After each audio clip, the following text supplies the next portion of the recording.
பாரதிய ஜனதா வேட்பாளர் பிரச்சாரத்திற்காக மாட்டு வண்டியில் பயணம் செய்தபோது மாடு மிரண்டு ஓடியது. இதனால் மாட்டு வண்டியில் இருந்த நிர்வாகிகள் குதித்து ஓடினர். சேலம் தெற்கு தொகுதி பாரதிய ஜனதா வேட்பாளர் அண்ணாதுரை இன்று தனது தேர்தல் பிரச்சாரத்தை தொடங்கினார். சேலம் தெற்கு தொகுதியில் சாலைகள் குண்டும் குழியுமாக இருப்பதை எடுத்துக்காட்டும் வகையில் அவர் தனது பிரச்சாரத்தை மாட்டு வண்டியில் தொடங்கினார்.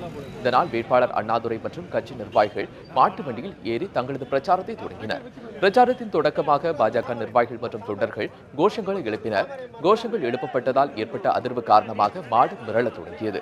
இதனால் பயந்து போன நிர்வாகிகள் மாட்டு வண்டியிலிருந்து கீழே குதித்தனர். இதனால் அப்பகுதியில் பெரும் பரபரப்பு ஏற்பட்டது.